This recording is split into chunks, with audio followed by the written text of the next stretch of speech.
Cinderella के खूबसूरत बाल और जादुई आंसू। बहुत समय पहले की बात है। हरिपुर नाम के छोटे से गांव में राघव नाम का एक लड़का रहता था। राघव बहुत ही अच्छा और होशियार लड़का था। एक दिन राघव अपने सपने में एक सुंदर सी राजकुमारी को देखा। उस राजकुमारी के बहुत ही खूबसूरत लंबे सुनहरे बाल थे। वह राजकुमारी नदी के किनारे बैठकर रो रही थी। राजकुमारी की आंखों से आंसू की जगह हीरे गिर रहे थे। राघव जैसे ही उसके पास जाने वाला था, वैसे ही उसकी नींद टूट जाती है और वह उठ जाता है। अच्छा, तो यह एक सपना था, लेकिन वो राजकुमारी कितनी सुंदर थी।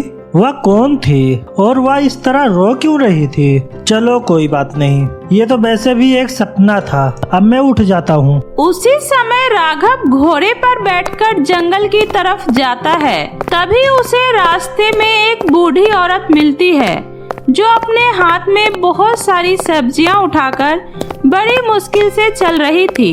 तभी यह देखकर राघव को उस पर दया आ जाता है और वह उसके पास जाकर बोलता है, दादी जी, यह सामान तो बहुत भारी है। आप इसे लेकर अकेले कहाँ जा रही हो? अरे बेटा, इसे उठाकर ले जाना तो मेरा रोज का ही काम है। हम लोग बहुत गरीब हैं और हम इसी जंगल में रहकर किसी तरह से अपना गुजारा कर रहे हैं, क्योंकि मेरे पास कहीं और जाने का या और कोई काम करने का कोई साधन नहीं है। अरे दादी जी, आप परेशान मत होइए। आप मेरे घोड़े पर बैठ जाइए, मैं आपको आपके घर छोड़ देता हूँ। इस तरह राघव ने उस बूढ़ी औरत को अपने घोड़े पर बिठाकर उसको उसके घर तक छोड़ दिया। तभी राघव ने देखा उस बूढ़ी औरत के घर में एक बहुत ही सुंदर लंबे बालों वाली बदसूरत लड़की चिड़िया को दाना डाल रही होती है। तभी उस लड़की ने दादी की ओर देखते हुए कहा, दादी माँ, आइए, आज तो आप बहुत थक गई होंगी ना? अरे नहीं नहीं बेटी, आज तो मैं बिल्कुल भी नहीं थकी, क्योंकि इस नौजवान ने आज मेरी बहुत मदद की और मेरा सामान भी यही लेकर आया है। यह एक बहुत अच्छा इंसान है और मुझे इससे मिलकर बहुत खुशी हुई। हेलो मैम, मेरा नाम राघव है और आप इनकी... अरे बेटा, तुम इसे मैम मत कहो, क्योंकि यह तुमसे बहुत ही छोटी है। यह सुनकर राघव हंसने लगता है। तभी उसे अपने सपनों वाली लड़की की याद आ जाती है। राघव उसके बारे में जानने के लिए दादी से बात करता है। दादी जी, क्या आपने खूबसूरत लंबे बालों वाली लड़की को इस जंगल में देखा है, जो बहुत ही खूबसूरत हो? अरे नहीं नहीं बेटा, मैंने ऐसी लड़की कभी नहीं देखी जो मेरी पोती से ज्यादा खूबसूरत हो। अरे बेटी, तुम घर के अंदर जाओ, वरना यह नौजवान तुम्हारी खूबसूरती को देखकर तुम्हारे पीछे ही पड़ जाएगा। यह सुनकर उसकी बदसूरत पोती हंसते हुए घर के अंदर चली जाती है और राघव उस दादी के इस तरह के मजाक से बहुत ही ज्यादा हैरान होता है। तभी दादी राघव को देखकर हंसती है और उसे एक बक्सा देती है। बेटा, हम लोग बहुत गरीब हैं, इसलिए हमारे पास तुम्हें देने के लिए ज्यादा कुछ नहीं है, इसलिए मैं तुम्हें यह छोटा सा बक्सा दे रही हूँ। इस बक्से में हीरे हैं और तुम इसे ले जाकर फ्रांस के राज्य की रानी को दे देना और वह इसे देखकर तुम्हें बहुत सारा इनाम देंगे। राघव उस दादी से बॉक्स लेकर चल देता है और लगातार सफर में चलते रहने के बाद वह फ्रांस के साम्राज्य में पहुंच जाता है।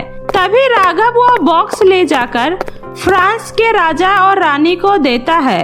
राजा ने जब वह बॉक्स खोलकर देखा तो उसमें बहुत सारे हीरे थे।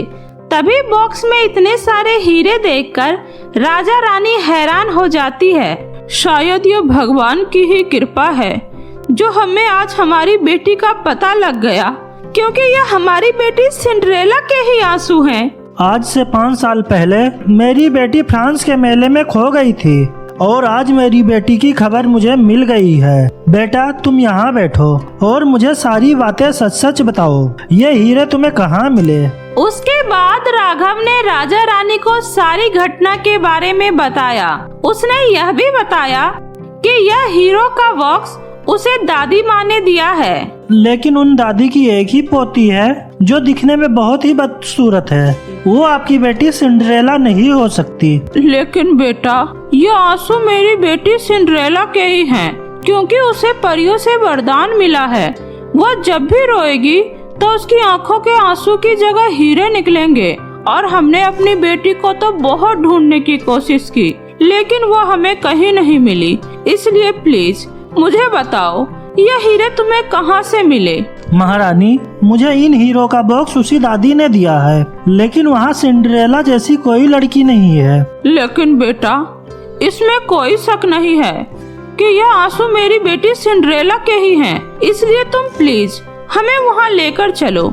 जी महारानी, क्यों नहीं, आप लोग चलिए मेरे साथ। राघव राजा और रानी को उस दादी अम्मा के घर ले जाने लगता है, लेकिन रास्ता बहुत ही लंबा और घने जंगलों से भरा हुआ था, इसलिए वह रास्ता भटक जाता है।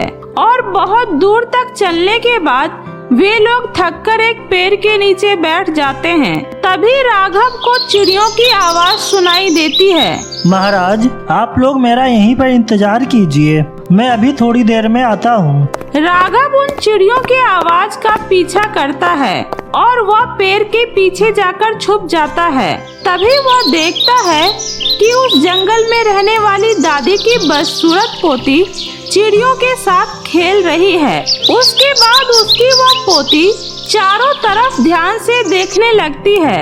जब उसे अपने आसपास कोई नहीं दिखता है, तब वह अपना रूप बदलती है और वह बदसूरत लड़की से एक बहुत ही खूबसूरत लंबे बालों वाली लड़की में बदल जाती है, जो कि पूरे जंगल में चांद की तरह चमक रही थी। राघव उसकी इस सुंदरता को देखकर चौंक जाता है, क्योंकि वह बहुत ही खूबसूरत होती है और वह वही लड़की होती है जिसे राघव ने कुछ दिन पहले अपने सपनों में देखा था। और उसे देखकर राघव उसकी खूबसूरती में खो जाता है। तभी वह लड़की वहीं पर बैठे बैठे जोर से रोने लगती है। माँ, पिताजी, कहाँ हैं आप लोग? तभी राघव देखता है कि उस लड़की के आंसुओं से वही हीरे गिर रहे होते हैं जो उस दादी अम्मा ने उसे दिए थे। आंसू से हीरे गिराने वाली लड़की? अच्छा, इसका मतलब यही राजकुमारी सिंड्रेला है। तभी अचानक से कुछ आवाज आती है, जिसको सुनकर राजकुमारी सिंड्रेला को लगता है कि उसे कोई देख रहा है। वह जल्दी से अपना पुराना वाला रूप बदल लेती है और अपने घर की तरफ जाने लगती है। राघव भी उसका पीछा करता है, लेकिन तब तक बहुत देर हो जाती है। सिंड्रेला वहाँ से भाग जाती है। घर आकर सिंड्रेला दादी माँ को सब कुछ बताती है। तभी दादी मुस्कुराते हुए कहती है, इसका मतलब अब तुम्हारे अच्छे दिन आने वाले हैं बेटी।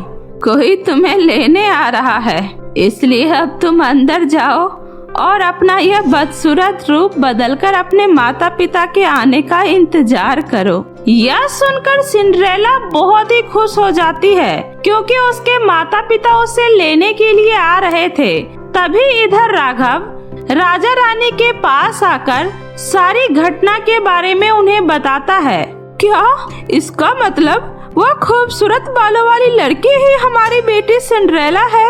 तभी राघव राजा रानी को लेकर उस दादी के घर पहुंच जाता है।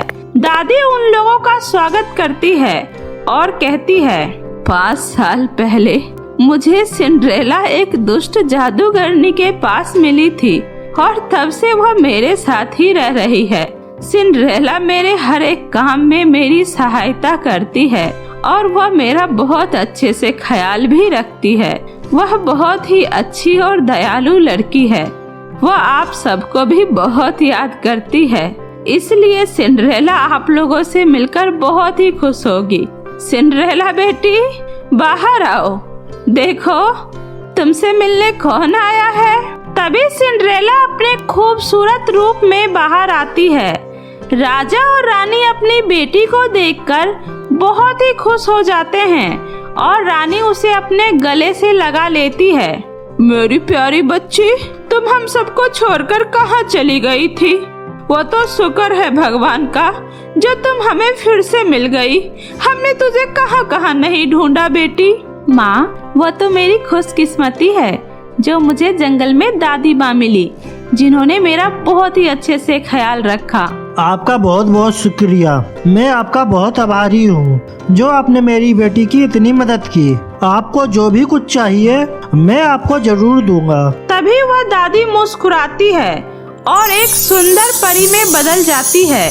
दरअसल मुझे एक श्राप मिला था जिसकी वजह से मैं एक बूढ़ी औरत में बदल गई थी, लेकिन आज मैंने एक बिछड़े हुए बच्चे को उसके माता पिता से मिला दिया, जिससे कि मेरा यह श्राप टूट गया और मैं फिर से परी में बदल गई। इसलिए आज मैं बहुत खुश हूँ क्योंकि सिंड्रेला एक बहुत ही अच्छी और प्यारी लड़की है। इसलिए मैं हमेशा तुम्हारे साथ रहूंगी। राजकुमारी सिंड्रेला मुस्कुराते हुए राघव के पास जाती है और उससे बोलती है, आपका भी बहुत बहुत शुक्रिया क्योंकि आपने भी मुझे मेरे माता पिता से मिलवाया। इसलिए मुझे बताओ मैं आपके लिए क्या कर सकती हूँ? दरअसल आप वही लड़की हो जो मुझे मेरे सपनों में दिखती हो और मैं आपसे बहुत प्यार करता हूँ और आपसे शादी करना चाहता हूँ। क्या आप मुझसे शादी करोगी? यह सुनकर राजकुमारी सिंड्रेला मुस्कुराते हुए राघव को हाँ कर देती है और फिर बड़े ही धूमधाम से राघव और राजकुमारी सिंड्रेला की शादी हो जाती है और सभी लोग मिलजुल कर हंसी खुशी रहने लगते हैं। सौतेली बहन और जादुई 2 अनोखा लहंगा। यह कहानी चंदा नाम की एक लड़की की है जो कि अपनी सौतेली माँ और सौतेली बहन के साथ अलबरपुर नाम के गांव में रहती थी।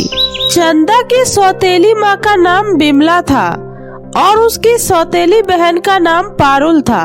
बहुत पहले जब बिमला किसी काम से बाहर गई थी तब उसे कचरे के ढेर में एक छोटी सी बच्ची मिली थी, जिस पर तरस खाकर वो उस बच्ची को अपने साथ अपने घर ले आई और उसने उसका नाम चंदा रखा। समय के साथ चंदा अब बड़ी हो गई थी। वह अपनी माँ की बहुत इज्जत करती थी। सिर्फ वही नहीं, उसकी सौतेली माँ भी उसको बहुत प्यार करती थी। बिमला अपनी दोनों बेटियों में किसी से कोई भेदभाव नहीं करती थी। वह दोनों को एक समान ही प्यार किया करती थी। उसने कभी भी चंदा को सौतेली बेटी होने का एहसास नहीं होने दिया। लेकिन चंदा की सौतेली बहन पारुल उसको बिल्कुल भी पसंद नहीं करती थी। उसे चंदा से बहुत जलन होती थी क्योंकि सभी लोग उसकी बहुत तारीफ करते थे। अभी कुछ समय पहले ही सड़क दुर्घटना में बिमला के पति की मृत्यु हो गई थी, इसलिए घर में कमाने वाला कोई नहीं था। परंतु चंदा के हाथ में एक कला थी, उसको सिलाई करना बहुत ही अच्छे से आता था। इसलिए पिता के गुजर जाने के बाद उसने लोगों के कपड़े सिलना शुरू कर दिए। वह लोगों के लिए बहुत सुंदर सुंदर गाउन सिला करती थी।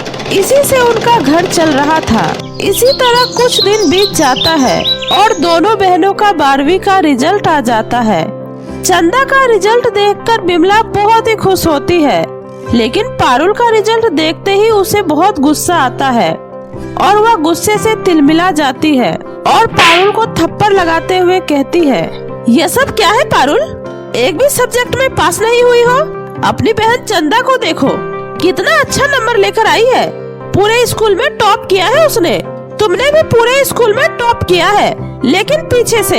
यही फर्क है तुम में और उसमें। तुमने तो मेरी नाक कटवा कर रख दी है। बस भी करो माँ, फेल ही तो हुई हूँ। तुम तो ऐसे रिएक्ट कर रही हो जैसे कि न जाने मैंने कौन सा पाप कर दिया है। फेल होने का तुम्हारी आंखों में जरा भी शर्म नहीं है ना? मैं तुमसे हमेशा कहती रहती हूँ, कम पार्टी किया करो, कम शॉपिंग किया करो। तुम्हारा सारा समय पार्टी और शॉपिंग में ही चला जाता है, इसलिए तुम्हारा पढ़ाई लिखाई में मन नहीं लगता है। अपनी बहन से कुछ सीखो।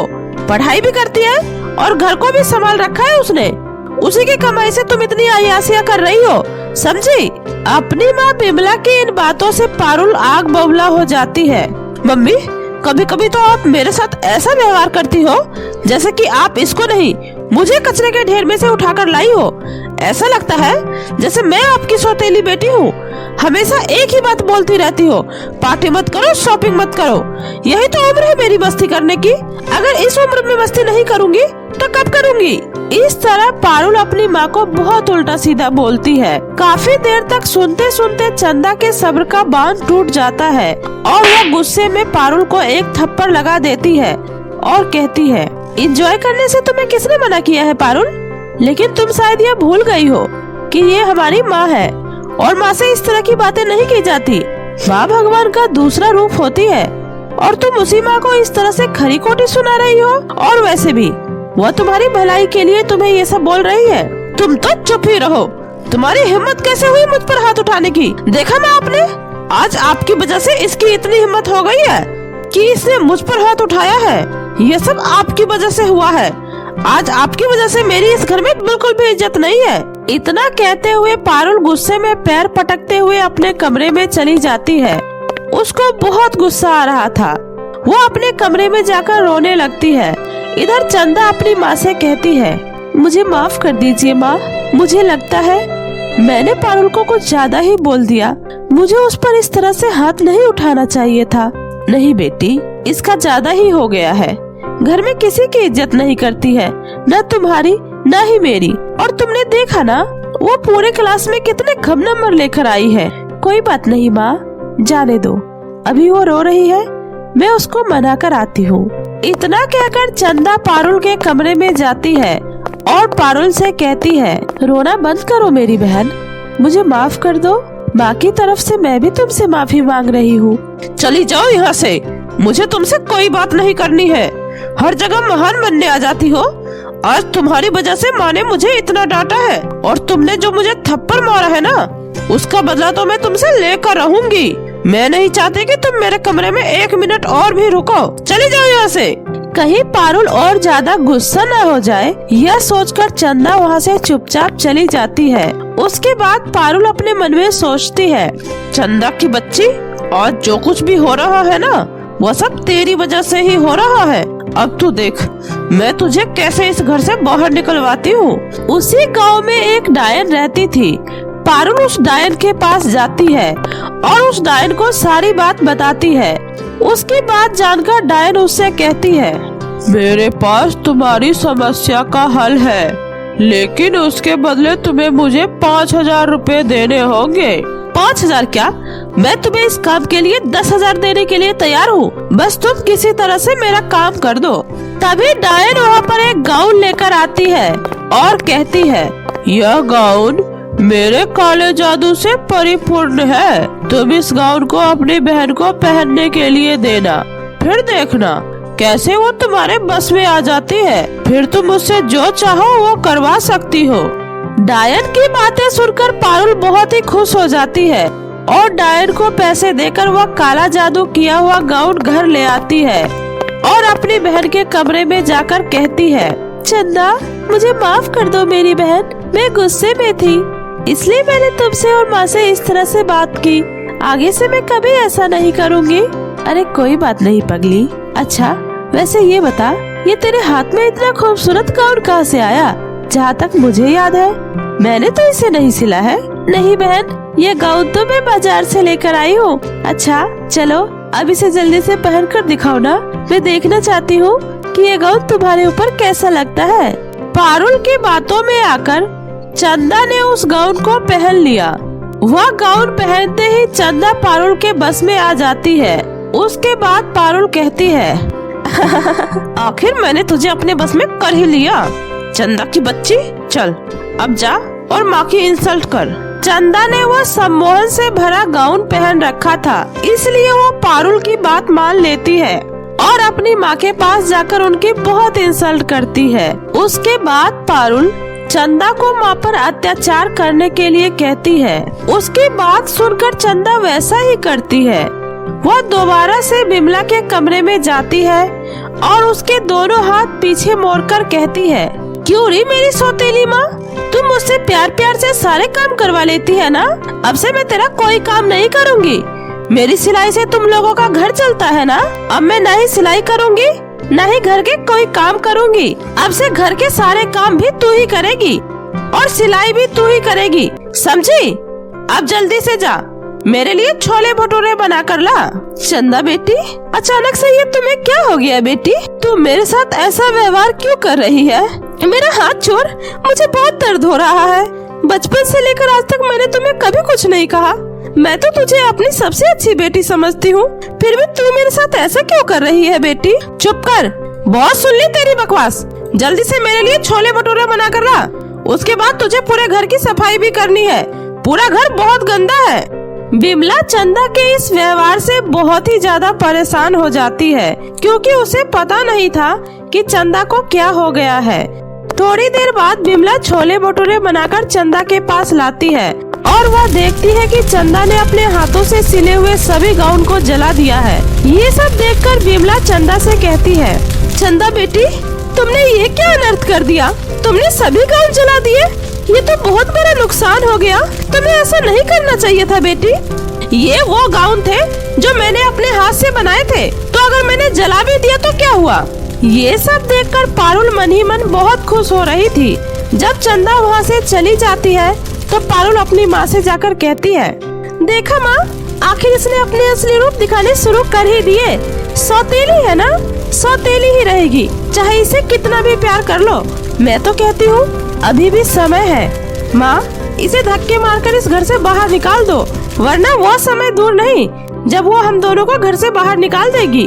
बिमला बिना सोचे समझे पारुल की बात मान लेती है और चंदा को घर से धक्के मारकर बाहर निकालने लगती है। पारुल उससे वो गाउन उतारने के लिए कहती है।